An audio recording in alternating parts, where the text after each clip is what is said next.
Bonjour à tous, c'est Alexandre. Alors on est reparti sur l'étude de deux livres de Conversation avec Dieu de Neil Donald Walsh et on va passer au chapitre 7. Alors dans le chapitre 7, on nous explique que quelle que soit notre situation, on peut travailler à notre évolution spirituelle.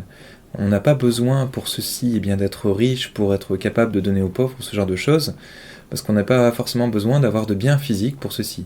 D'ailleurs, ça me fait penser à saint François d'Assise qui avait fait vœu de pauvreté, ça n'empêchait pas qu'il avait la vie d'un saint, où il incarnait au quotidien une connexion très forte avec Dieu, et il essayait de rayonner cet amour le plus possible et d'aider son prochain du mieux qu'il pouvait, sans forcément avoir beaucoup de biens physiques à offrir. Il offrait peut-être du pain, ou il redistribuait du pain qu'on avait pu lui offrir auparavant. Donc après, on nous explique aussi que la réalisation du soi passe le fait de ressembler à Dieu. En fait, pour évoluer spirituellement, il faut qu'on essaye de, de vibrer un petit peu très haut l'amour inconditionnel le plus possible et à tout instant et à tout moment. C'est pour ça que dans le moment présent, il faut l'incarner constamment. À chaque décision, à chaque fois, on va essayer de se mettre dans son cœur et de vibrer le plus haut possible pour rayonner un amour inconditionnel et donner le meilleur de nous-mêmes. Il nous explique que c'est à force de faire ceci et qu'on arrive à l'incarner au quotidien et faire en sorte de ressembler le plus possible à Dieu, un petit peu comme l'avait fait Jésus de son temps, du moment où il a incarné cette incarnation. Donc le fait d'aider son prochain va aussi nous aider sur le plan physiologique et sur le plan physique. On le voit, c'est-à-dire que le fait d'aider quelqu'un, ça va nous donner du baume au cœur, on va se sentir utile et on va s'aimer soi-même beaucoup plus facilement. Donc ça va nous apporter beaucoup de choses qui vont nous faire grandir. Et le plan physique, parce que le fait d'aider son prochain, après, c'est un peu humain aussi, il va se sentir un peu redevable. Peut-être pas tout le monde, mais en tout cas, il y a une partie des gens qui vont se sentir redevables. Et donc, du coup, ils vont avoir tendance à vouloir vous rendre l'appareil. Donc après, il nous explique aussi que ça rendra service aux autres de leur expliquer comment être autonome et non pas être tributaire, par exemple, d'un maître spirituel ou ce genre de choses. En fait, un bon maître va créer des maîtres et non pas des disciples. C'est-à-dire qu'on fait en sorte que chacun puisse évoluer à son rythme et selon ses envies, et qu'il ne soit pas dépendant d'un enseignement. En fait, on donne, on transmet, mais sans rien attendre en retour. C'est un petit peu le principe de l'amour inconditionnel. Et après, chaque personne va piocher ce qu'il a besoin et récupérer les connaissances et en faire l'expérience quand ça lui parlera. Donc après, on nous conseille de prendre chaque événement de notre vie terrestre comme quelque chose de divin, parce qu'à chaque fois, ce sera une expérience qui va nous faire mûrir.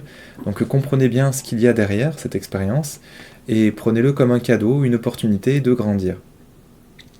Alors ensuite, on nous rappelle qu'on est éternel, et on nous conseille d'entrer dans notre espace divin, donc dans notre cœur, pour avoir les idées claires, et faire le point sur nous-mêmes, c'est un petit peu le principe aussi de faire une méditation, être en paix et de trouver des solutions qui sont adaptées à notre problématique, ou en tout cas à ce qu'on compte faire comme expérience ensuite.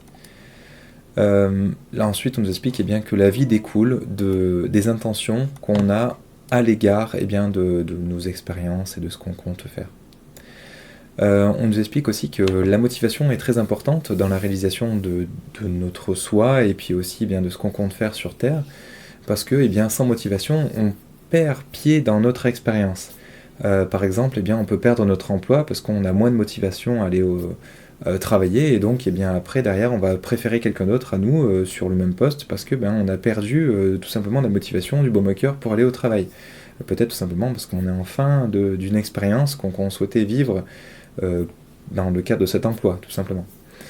Alors le fait d'avoir moins de motivation, c'est d'avoir moins de conscience dans ce qu'on fait, et donc on met moins d'énergie dans ce qu'on fait. Souvent, nos erreurs et expériences douloureuses viennent souvent de fausses croyances et de notre société, qu'on prend comme acquis, mais qui nous plombent, et ça nous rabaisse et ça nous limite. Donc cela nous amène souvent à des expériences négatives. Donc c'est là où il faut faire très attention à tout ce qui est croyances limitantes et remettre un peu en question justement, et d'ailleurs ce livre nous permet de remettre un peu en question notre environnement. Et donc on nous explique que pour sortir de ce cycle, il faut savoir s'imprégner de ces enseignements, donc les enseignements notamment de ce livre, et sortir de ces croyances limitantes. Donc c'est ce qui nous permet notamment de nous débloquer de certaines situations et d'à nouveau avoir du baume au cœur dans ce qu'on va faire et de sortir de certaines situations qui nous font souffrir. Voilà, j'espère en tout cas que ce chapitre vous aura apporté ce que vous avez cherché. Et du coup, merci de nous laisser un pouce bleu pour nous encourager à faire d'autres chapitres, d'étudier et de vous partager d'autres expériences. Et aussi de vous abonner pour être informé de nos prochaines vidéos. Merci à tous, à bientôt, au revoir.